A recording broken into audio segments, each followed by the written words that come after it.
Hello friends, welcome back to our channel D triple S D factory.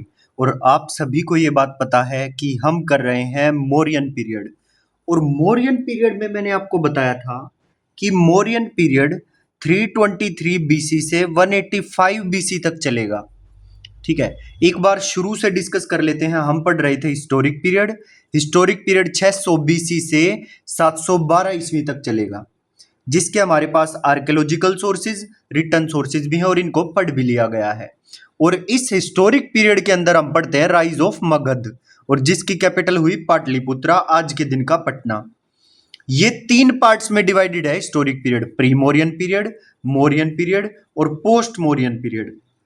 Pre Mauryan period का year याद करना था, 544 BC से 323 BC, 544 BC से 323 बीसी। और मौर्यन पीरियड का है 323 बीसी से 185 बीसी। और पोस्ट मौर्यन पीरियड का काल है 185 बीसी से 72 बीसी। ठीक है, ये सारी चीजें आपको याद हो गई थी। प्री मौर्यन पीरियड में हमने 3 डायनेस्टी, 3 वंश पढ़े थे: हर्यक वंश, शिशुनाग वंश और नंद वंश। हर्यक वंश, शिशुनाग वंश और नंद वंश। और इसके अंदर 2 फॉरेन इन्वेजन पढ़े थे: ईरानी इन्वेजन यानी कि पर्शियन इन्वेजन और ग्रीक इन्वेजन। ये 2 इन्वेजन हमने पढ़े थे। ठीक है, और प्री मौर्यन पीरियड के अंदर जो सबसे लास्ट डायनेस्टी हुई वो थी नंदा डायनेस्टी। और नंदा डायनेस्टी का जो लास्ट रूलर हुआ उसका नाम था घनानंदा। और घनानंदा को चंद्रगुप्त मौर्य ने मार डाला। और किसकी हेल्प से मारा? चाणक्य की हेल्प से मारा। और कब मारा? 323 बीसी में। 323 बीसी में नंदा डायनेस्टी के जो लास्ट रूलर हुए घनानंदा, उनको मार डाला। और चंद्रगुप्त मौर्य ने मौर्य डायनेस्टी की शुरुआत करी फिर 323 बीसी के अंदर। ठीक है, 323 बीसी में चंद्रगुप्त मौर्य ने मौर्य डायनेस्टी की शुरुआत करी।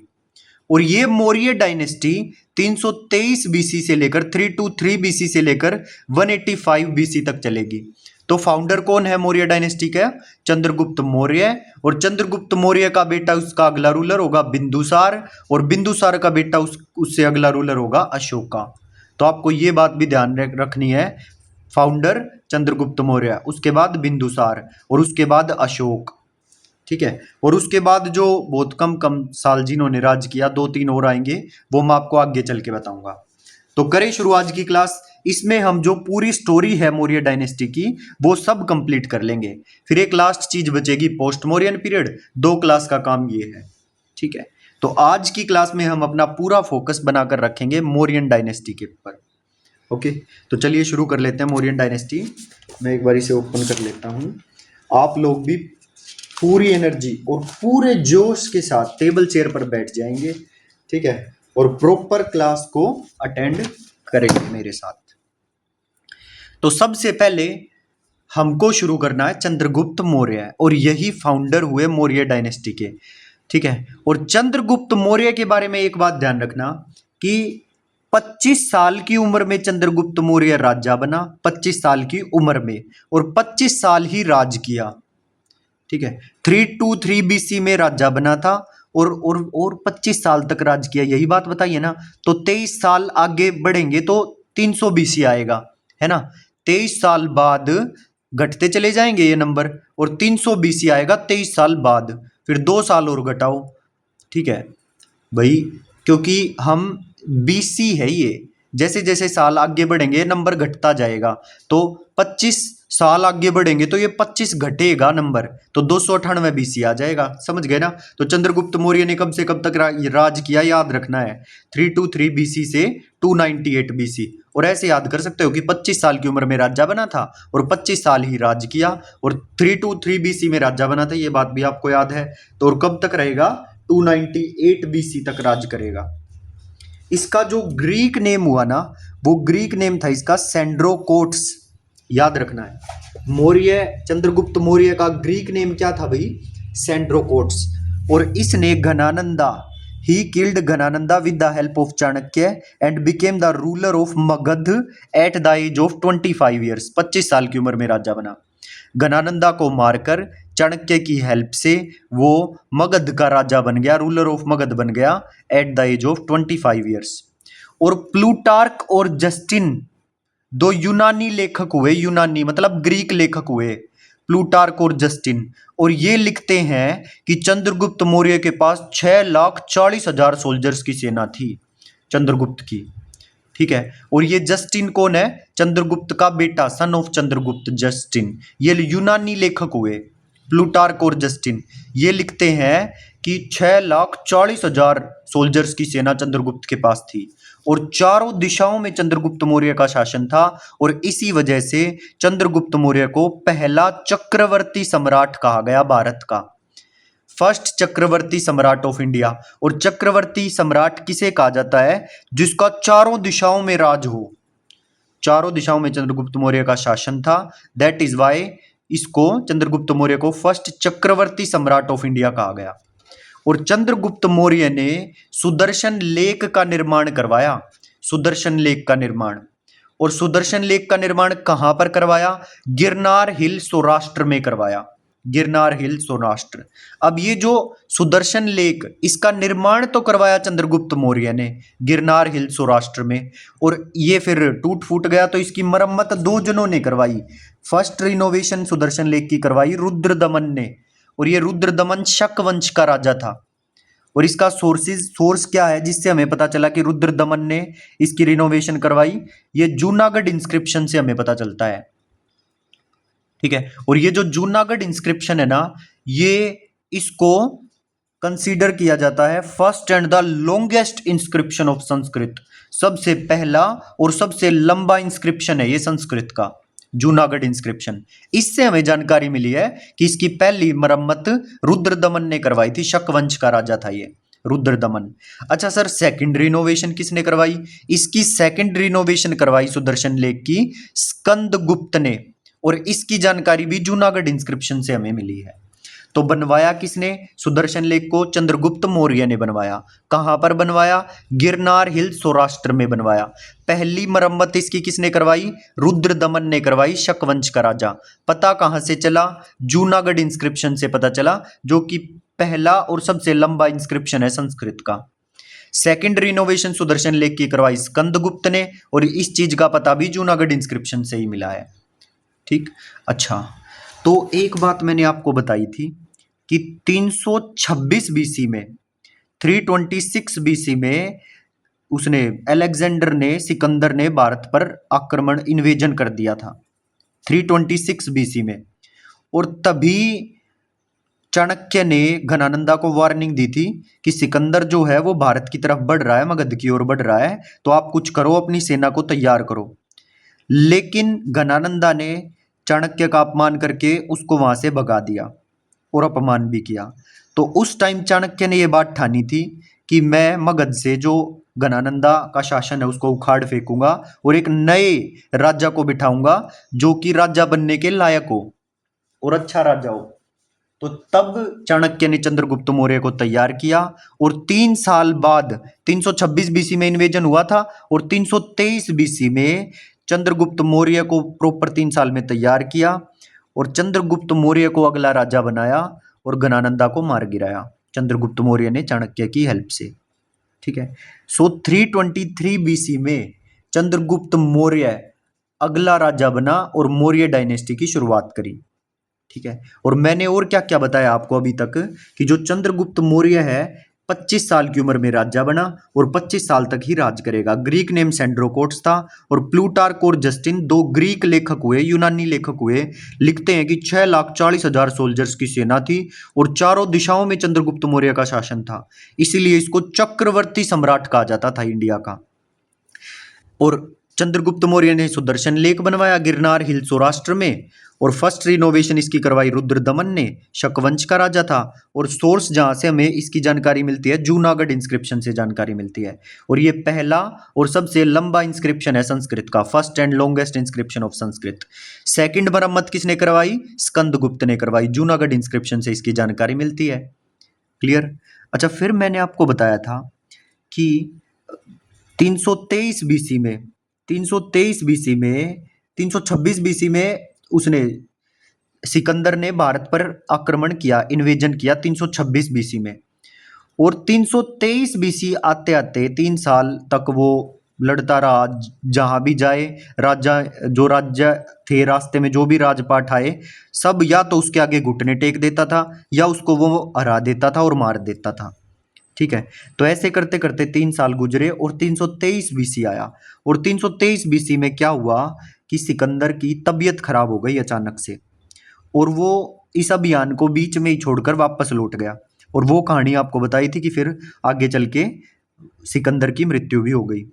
और जो भारत में जो कुछ भी उसने यहाँ पर जीता था, इन्वेजन ऑफ इंडिया में जो कुछ भी जीता था उसने, वो सब कुछ अपने जो जो उसका वो था सेनापति सेल्यूकस निकेटर, उसको सब कुछ छोड़, उसके पास सब कुछ छोड़कर और वापस लौट गया। तो तो वापस लौट गया। कब की बात है ये? 323 बीसी की बात बता रहा हूं कि जो कुछ भी जीतते हुए आया था वो सब कुछ अपने सेनापति सेल्यूकस निकेटर को देकर वापस चला गया सिकंदर, क्योंकि उसकी तबीयत खराब हो गई थी ज्यादा। ठीक है, तो फिर सेल्यूकस निकेटर के हाथ में सब कुछ था, तो अब सेल्यूकस निकेटर को भी तो इस अभियान को आगे बढ़ाना था, क्योंकि उसके हाथ में सौंप कर चला गया था। तो 305 बीसी में 305 बीसी में ये सेल्यूकस निकेटर इन्वेजन दोबारा शुरू कर देता है। तो 305 बीसी में हुआ इन्वेजन ऑफ सेल्यूकस निकेटर। लेकिन अब तक तो जो चंद्रगुप्त मौर्य था 323 में राजा बना था और करते करते अपनी पूरी विशाल सेना को खड़ी कर चुका था। ठीक है, तो 305 बीसी में हुआ इन्वेजन ऑफ सेल्यूकस निकेटर, और घबरा गया ये सेल्यूकस निकेटर चंद्रगुप्त मौर्य की सेना देखकर, और घबरा गया, सोचा कि अगर इससे लड़ाई लड़ी तो तुम्हारे भी बहुत सारे सैनिक मारे जाएंगे, भाई जीते या हारे कोई भी, लेकिन तुम्हारा भी कम नुकसान नहीं होगा इससे लड़ाई करने में।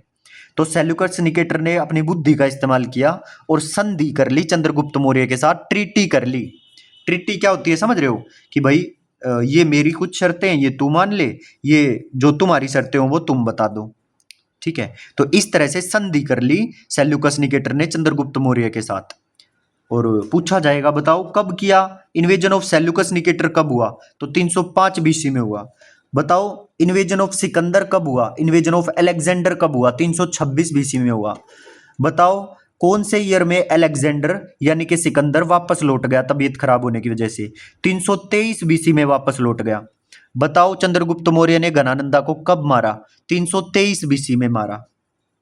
बताओ इन्वेजन ऑफ सेल्यूकस निकेटर कब हुआ? 305 बीसी में हुआ। ठीक है, और घबरा गया और चंद्रगुप्त मौर्य की सेना को देखकर और ट्रीटी कर ली, संधि कर ली।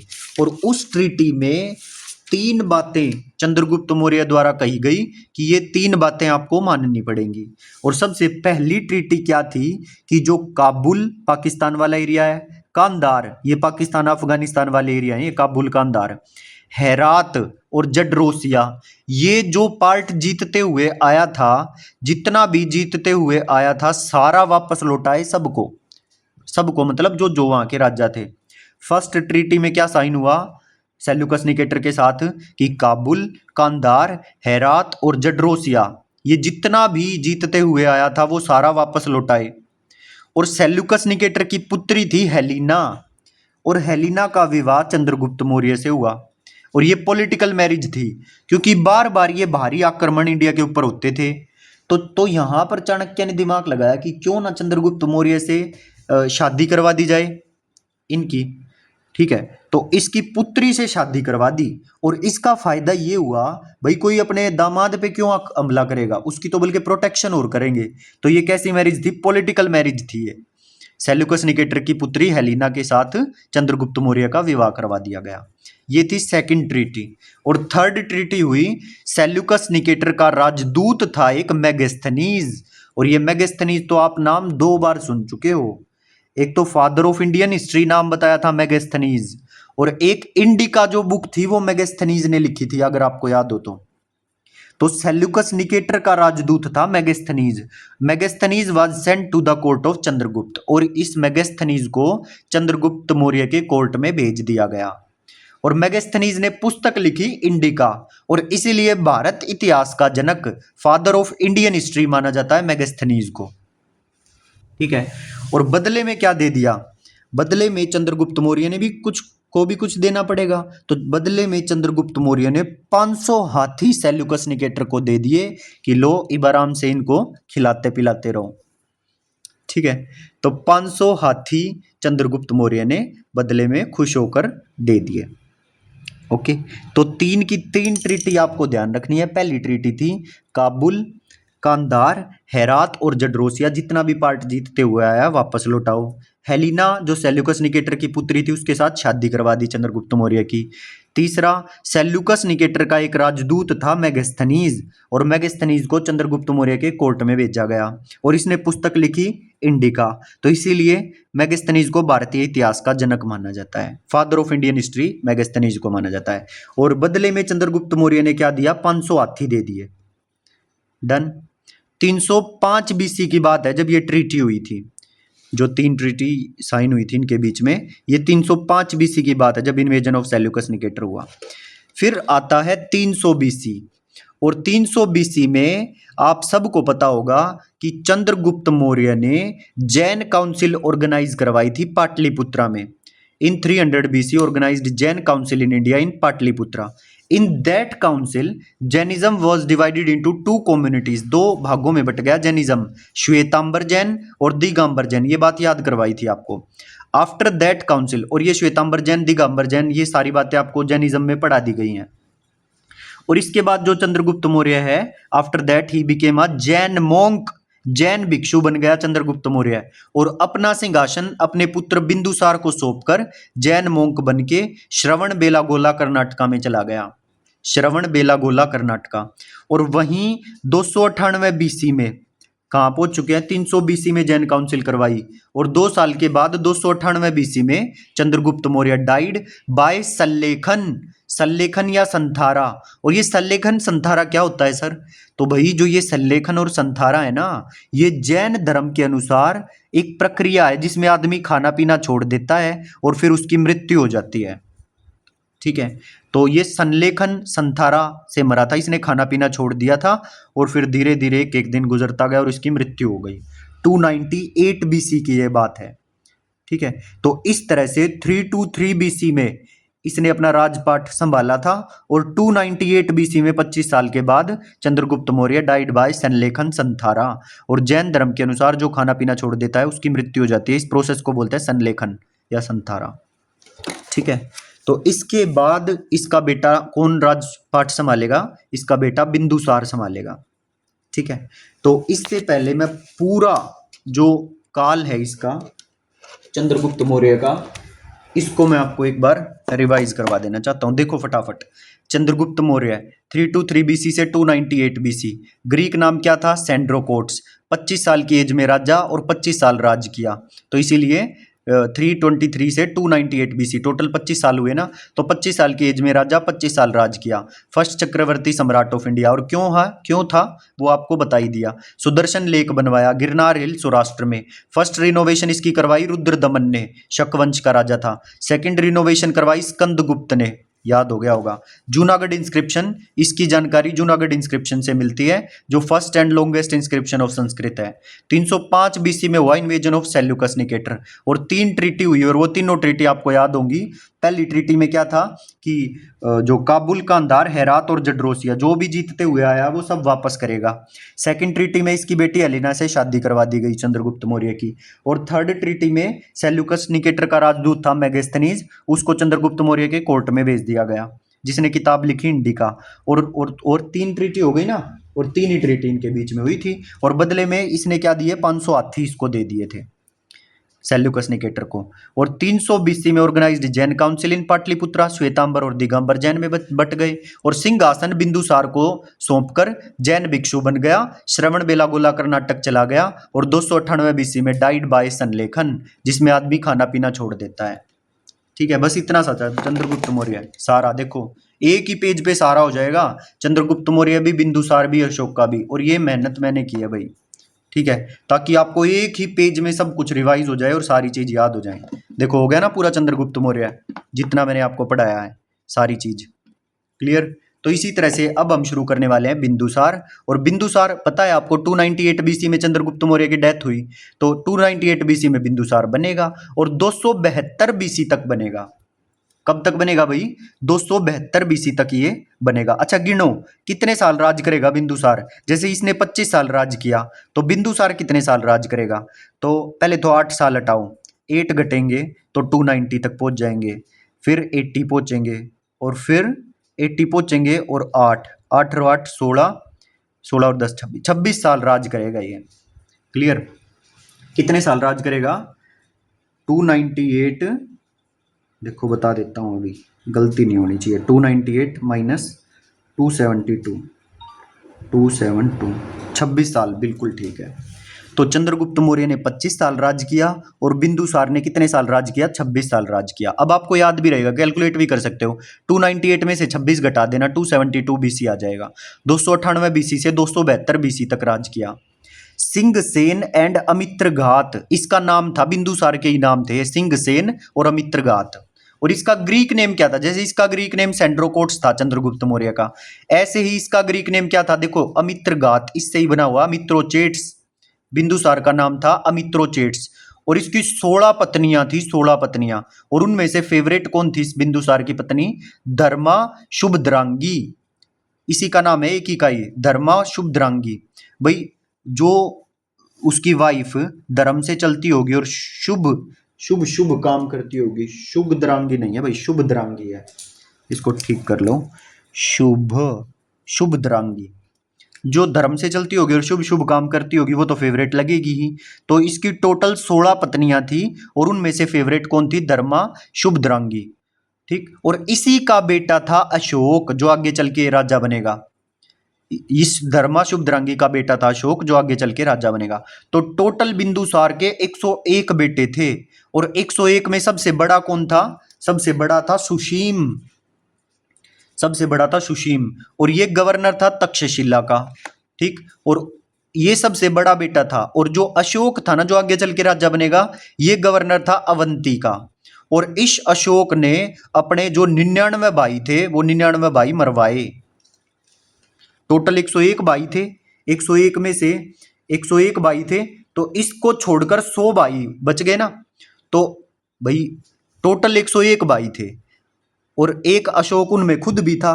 तो इस अशोक के अलावा इसके 100 भाई हो गए ना, इस अशोक के अलावा। तो उन 100 में से 99 भाई इसने अपने मरवाए और एक सिर्फ तिस्सा को नहीं मरवाया, तिस्सा को, जिसका नाम था तिस, हिंदी में बोलते हैं, कई बार तिस्सा भी बोल देते हैं, तिस भी बोल देते हैं। और ये सिंघल का शासक था, सिंघल श्रीलंका में है सिंघल, वहां का शासक था ये, इसको नहीं मरवाया। बाकी 99 भाई इस अशोका ने अपने मरवाए। ओके।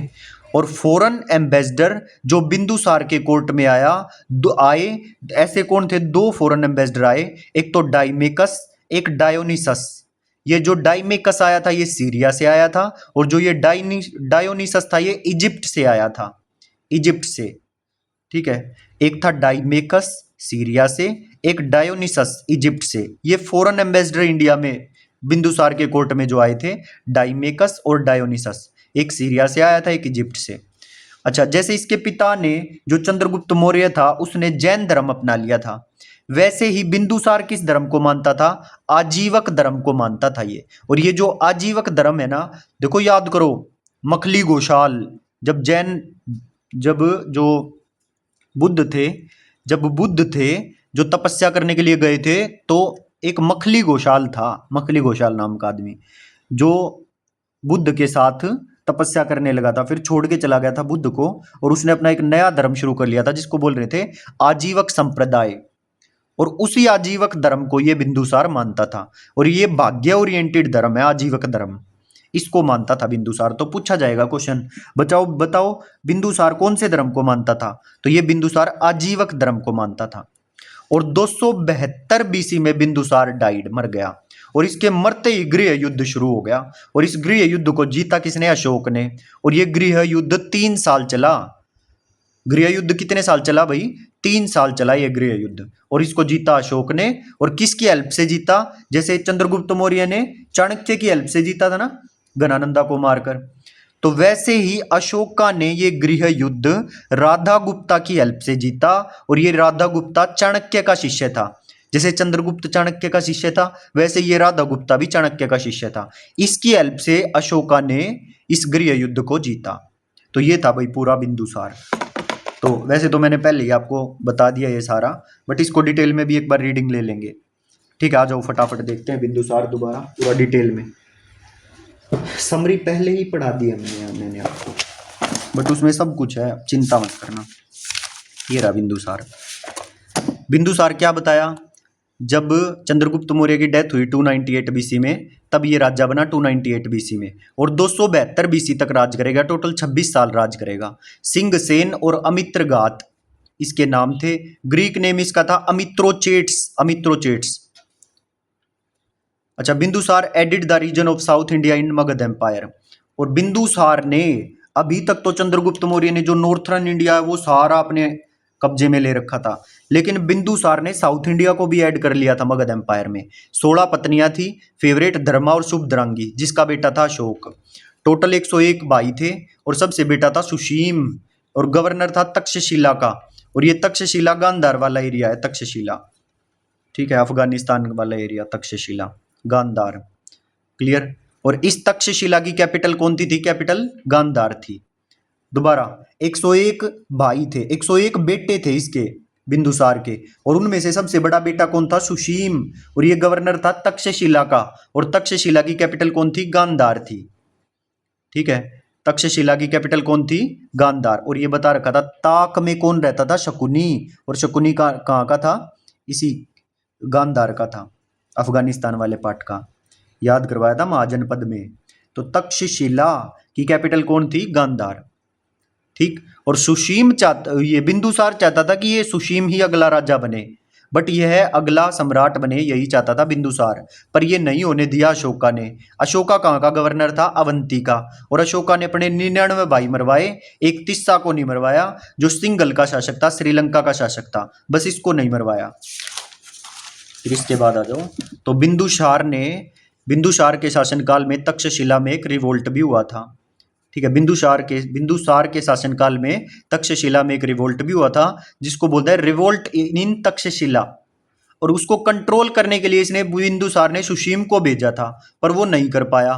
फिर अशोका गया और उसने कंट्रोल किया इस रिवोल्ट को। रिवोल्ट क्या होता है? रिवोल्ट मतलब कोई ये कह दे कि भाई हम तेरे को राजा नहीं मानेंगे, ठीक है, और मैं हूं यहाँ का राजा। तो जनता ने रिवोल्ट कर दिया था तक्षशिला के अंदर, तो उसको कंट्रोल करने सुशीम को भेजा था, और वो कंट्रोल नहीं कर पाया। फिर अशोका गया और उसने कंट्रोल कर लिया। ओके, तो ये था रिवोल्ट इन तक्षशिला, बस इतनी ही बात आपको ध्यान रखनी है। फिर 2 foreign ambassadors arrived in the court of Bindusara. एक तो डाइमेकस आया था सीरिया से, और दूसरा आया था डायोनिसस इजिप्ट से, ठीक है। डायोनिसस कहां से आया था? इजिप्ट से आया था, फॉरेन एम्बेसडर। और वहां इजिप्ट का रूलर इस टाइम पे कौन था? फेलाडेलस टोलमी सेकंड, फेलाडेलस टोलमी सेकंड। आप इतना भी याद कर लोगे तो बहुत है कि जो डायोनिसस था फॉरेन एम्बेसडर, ये इजिप्ट से आया था, और इजिप्ट का रूलर कौन था? फेलाडेलस टोलमी सेकंड। और एक कौन था? डाइमेकस, सीरिया से आया था। और उस समय जैसे यहाँ पर इजिप्ट का राजा था फेलाडेलस टोलमी सेकंड, वैसे ही जब ये डाइमेकस सीरिया से आया था, तो उस समय सीरिया का शासक था एंटियोकस, एंटियोकस। और बिंदुसार ने एंटियोकस के पास संदेश भिजवाया था और मांग की कि हमें अपने बीच मैत्रीपूर्ण संबंध स्थापित करने के लिए 3 चीजें चाहिए। एक तो सूखी मदिरा, सूखी अंजीर और मीठी मदिरा, और एक सूफिस्ट। सूखी मदिरा चाहिए, और सूखी अंजीर चाहिए, और मीठी मदिरा चाहिए, और एक सूफिस्ट चाहिए। सूफिस्ट जैसे हम साधु संतों को बोलते हैं ना, वैसे ही वहां पर सीरिया के अंदर सूफिस्ट बोलते हैं। एक सूफिस्ट चाहिए। तो एंटियोकस जो राजा था उसने कहा, उसने संदेश भेजा कि माफ कीजिएगा, हम सूफिस्ट का व्यापार नहीं करते। ओके, तो ये सारा डाइमेकस की बात बता रहा हूं मैं भाई। 2 फॉरेन एम्बेसडर बिंदुसार के कोर्ट में आए थे। एक का नाम था डाइमेकस, ये सीरिया से आया था, और उस टाइम सीरिया में कौन राजा हुआ करता था? शासक हुआ करता था एंटियोकस। और बिंदुसार ने एंटियोकस के पास संदेश भिजवाया था और मांग की कि हमें अपने बीच मैत्रीपूर्ण संबंध स्थापित करने के लिए 3 चीजें चाहिए। एक तो सूखी मदिरा, और दूसरी सूखी अंजीर, और तीसरी चाहिए मीठी मदिरा, और एक सूफिस्ट भी चाहिए। और एंटियोकस ने संदेश भेजा, माफ कीजिएगा, हम लोग सूफिस्ट का व्यापार नहीं करते, ठीक है। और दूसरे नंबर का फिर कौन आया था? डायोनिसस। एक था डाइमेकस और दूसरा डायोनिसस। ये डायोनिसस इजिप्ट से आया था, और वहां का रूलर कौन था? फेलाडेलस टोलमी सेकंड। ये 2 ही फॉरेन एम्बेसडर बिंदुसार के दरबार में आए थे। और ये भी मैंने आपको बता दिया था कि बिंदुसार किस धर्म को मानता था, किस धर्म का अनुयायी था? आजीवक धर्म का। और ये आजीवक संप्रदाय, आजीवक धर्म, ये फेट ओरिएंटेड रिलीजन है, भाग्य ओरिएंटेड धर्म है। जो भाग्य को ज़्यादा महत्व देते हैं। डन, ठीक है। तो अराउंड 272 बीसी बिंदुसार डाइड और मरते ही गृह युद्ध शुरू हुआ और इस सिंहासन की लड़ाई को अशोका ने जीता और ये 3 साल चली थी और राधा गुप्त की हेल्प से जीता। डन, और इसके बाद शुरू होगा अशोका। ठीक है भाई, तो सारी चीजें मैंने आपको बता दी हैं, एक बार फिर से देख लो समरी। बिंदुसार 298 बीसी से 272 बीसी, सिंहसेन और अमित्र घाट इसके नाम थे। ग्रीक नेम अमित्रोचेट, 16 वाइफ थी, फेवरेट थी धर्माशुभ द्रांगी, इसी का बेटा था अशोक। टोटल 108 बेटे, 101 बेटे थे। बड़ा बेटा था सुशीम और यही गवर्नर था तक्षशिला का। ठीक है, और तक्षशिला के अंदर रिवोल्ट हो जाता है, उसको कंट्रोल करने के लिए किसको भेजता? सुशीम को। संभाल नहीं पाया तो फिर अशोका गया, अशोका ने संभाल लिया। और जो अशोका था वो गवर्नर था अवंती का। इस अशोका ने अपने 99 भाई मरवाए और एक तिस्सा को नहीं मरवाया। ये सिंघल का शासक था श्रीलंका का, इसको नहीं मारा। और फॉरेन एम्बेसडर जो बिंदुसार के कोर्ट में आए, एक का नाम था डाइमेकस, सीरिया से आया था। और सीरिया के राजा कौन थे इस टाइम पे? एंटियोकस। एंटियोकस से क्या कहा? मीठी मदिरा, सूखी अंजीर और मीठी मदिरा, 3 चीजें, और एक सूफिस्ट। तो फिर एंटियोकस क्या बोला कि हम सूफिस्ट का व्यापार नहीं करते। उसके बाद डायोनिसस इजिप्ट से आया था और इजिप्ट का राजा उस टाइम कौन था? फेलाडेलस टोलमी सेकंड। ठीक है, और आजीवक धर्म को मानता था, भाग्य ओरिएंटेड धर्म है। और 272 बीसी में बिंदुसार डाइड और गृह युद्ध शुरू। जीता किसने? अशोक ने। 3 साल तक चला, राधा गुप्त की हेल्प से जीता। और ये राधा गुप्त कौन था? चाणक्य का शिष्य था। क्लियर, सारी बातें हो गई। अब मेन चीज आती है अशोका। और अशोक, अब देखो 272 बीसी में ये मरा, लेकिन ये 272 में राजा नहीं बना, 3 साल लड़ाई चली इनकी। तो 269 बीसी में ये बना राजा अशोका और 232 बीसी तक राजा रहेगा ये, 232 बीसी तक। ठीक है, 269 में ये राजा बना और 232 बीसी तक राज करेगा। और 269 में से अगर हम 232 घटा दें तो कितना आएगा भाई? 37 साल राज करेगा ये, 37 साल। तो आपको याद हो जानी चाहिए ये बात कि जो चंद्रगुप्त मौर्य ने 25 साल राज किया, इसने 26 साल राज किया और अशोका ने 37 साल राज किया। और 269 बीसी से लेकर 232 बीसी तक अशोका चलेगा, टोटल 37 साल राज किया। क्लियर। अच्छा, अशोका ने शादी जो करी महादेवी से करी, महादेवी अवंती की राजकुमारी थी और इसका बेटा हुआ महेंद्र। चलो पहले इसको बाद में करेंगे, इस समरी को पहले इसको डिटेल में ही पढ़ लेते हैं ना, पहले डिटेल में पढ़ लेते हैं फिर समरी को बाद में कर लेंगे। नाम था इसका Ashoka the great, Ashoka the great नाम दिया गया इसको। और 269 बीसी से 232 बीसी तक ये राज करेगा। टोटल कितने साल? 37 साल राज करेगा, 37 साल। ठीक, 3 साल गृह युद्ध चला था, तो 3 घटा दो 272 में से, तो 269 बीसी से इसने राज करना शुरू किया और 232 बीसी तक राज करेगा, टोटल 37 साल तक राज करेगा। सोर्सेज ऑफ हिज नेम, कि भाई इस राजा का नाम अशोका ही था, इसकी जानकारी हमें किन किन चीजों से मिली है, किन किन सोर्सेज से मिली है। तो सबसे पहला सोर्सेज अशोका नाम की मास्की अभिलेख, मास्की अभिलेख। तो जो अशोक का नाम था, किसका नाम अशोका ही था, इसकी जानकारी हमें मिली मास्की अभिलेख से। अशोक मौर्य, अशोक मौर्य हमें नाम लिखा मिला जूनागढ़ अभिलेख में, वही जूनागढ़ संस्कृत का सबसे बड़ा अभिलेख, यह रुद्रदमन द्वारा लिखा गया। ठीक है, रुद्रदमन द्वारा अशोक मौर्य लिखा गया जूनागढ़ अभिलेख के अंदर। अशोक वर्धन, इस अशोक वर्धन नाम हमें मिला पुराणों में, जो हम पुराण पढ़ते हैं ना, वेद पुराण, अशोक वर्धन लिखा मिला। और देवनाम प्रिय अशोक राजा, इसकी जानकारी हमें मिली गुर्जना अभिलेख से, और सारे याद करने हैं गुर्जना अभिलेख। और पियदस्सी राजा, पियदस्सी राजा बराबर गुफा अभिलेख से हमें इसकी जानकारी मिली। पियदस्सी राजा, अशोका का नाम पियदस्सी राजा लिखा मिला बराबर गुफा अभिलेख से। जो बराबर की गुफाएं, अशोक की गुफाएं की गुफा थी बराबर की गुफा, ठीक है, उसमें लिखा मिला पियदस्सी राजा। और देवनाम प्रिय अशोक राजा गुर्जना अभिलेख से मिला। अशोक वर्धन नाम पुराणों में मिला। अशोक मौर्य जूनागढ़ अभिलेख में मिला रुद्रदमन द्वारा। और अशोका, खाली अशोका मास्की अभिलेख, खाली अशोका मास्की अभिलेख, अशोक मौर्य जूनागढ़ अभिलेख, अशोक वर्धन व पुराणों में, और देवनाम प्रिय अशोक राजा गुर्जना अभिलेख से मिला। और पियदस्सी राजा बराबर गुफा अभिलेख से नाम मिला है।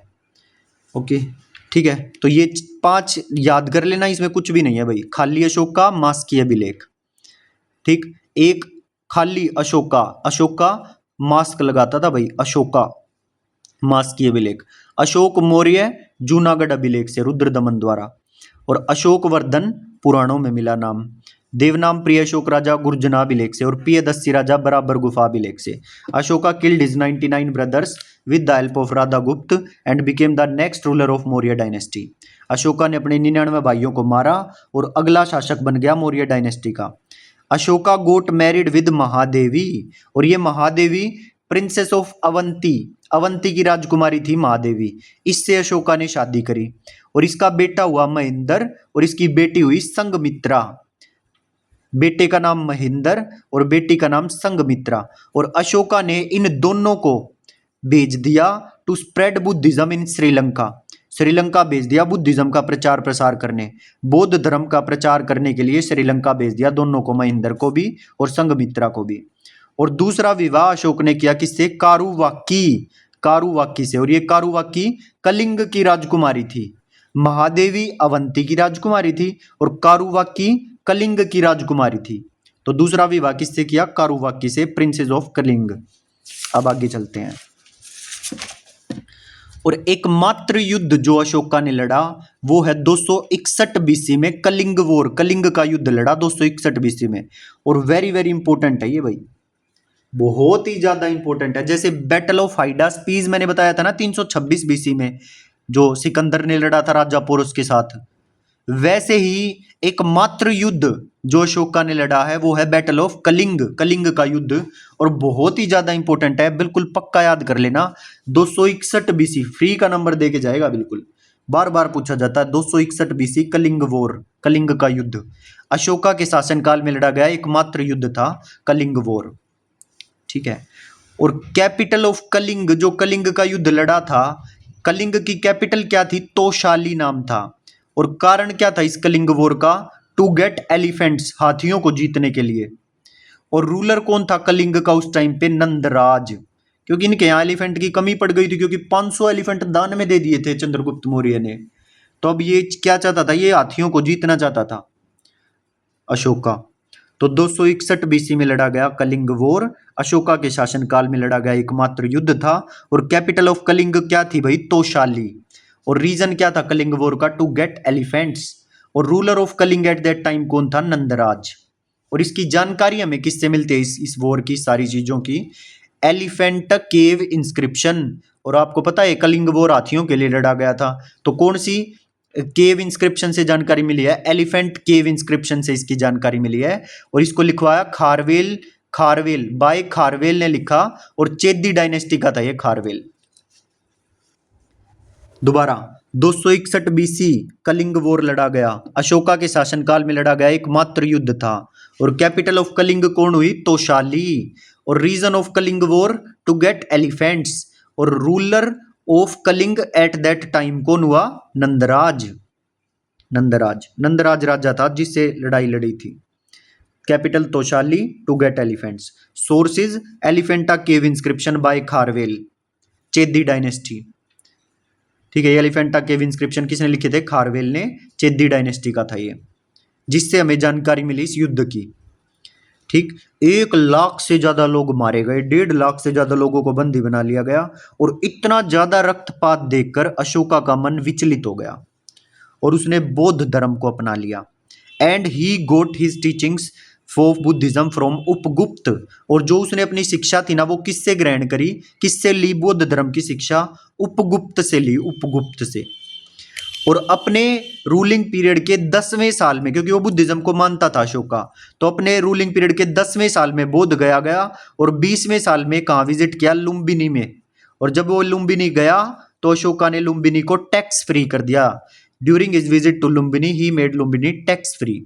और इसकी जानकारी हमें मिलती है रूमन देई पिलर एडिक्ट से, रूमन देई स्तंभ लेख से हमें इसकी जानकारी मिलती है कि भाई उसने लुम्बिनी को टैक्स फ्री कर दिया। रूमन देई स्तंभ लेख से हमें इसकी जानकारी मिलती है।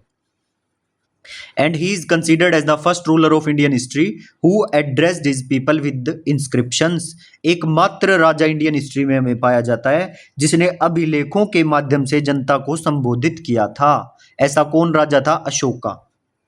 ठीक है, first ruler of Indian history who addressed his people with inscriptions. अभिलेखों के माध्यम से जनता को संबोधित किया था किसने? अशोका ने। अब लास्ट में हम पहुंच चुके हैं। और क्या क्या अच्छे काम इसने किए। ही प्रोहिबिटेड एनिमल सेक्रीफाइसेज। पशु बलि पर इसने प्रतिबंध लगाया। नेशनल पार्क्स बनवाए इंडिया में, नेशनल पार्क। और श्रीनगर शहर की स्थापना करी, जो जम्मू कश्मीर में है ना श्रीनगर, इस शहर की स्थापना अशोका ने करी थी। और इसने थर्ड बुद्धिस्ट काउंसिल को ऑर्गेनाइज करवाया था पाटलिपुत्रा के अंदर in his ruling period, third Buddhist council. और इस थर्ड बुद्धिस्ट काउंसिल में थर्ड पिटक जोड़ा गया था, जो आपको याद करवा रखे हैं सारे। तो थर्ड बुद्धिस्ट काउंसिल पाटलिपुत्रा में किसने करवाई थी? अशोक ने। और थर्ड पिटक जोड़ा गया था, अभिधम्म पिटक नाम था इसका। ठीक, इसके बाद इसका बेटा कुणाल अगला राजा बना। कुणाल के बाद दशरथ बना और लास्ट रूलर हुआ बृहद्रथ। और कैसे याद करोगे? बुरी हालत कर दी मौर्य डायनेस्टी की, बुरी हदरथ, और हद कर दी, बुरी हदरथ, बृहद्रथ। ठीक है, इसके नाम से ही याद कर लो कि लास्ट रूलर कौन रहा होगा।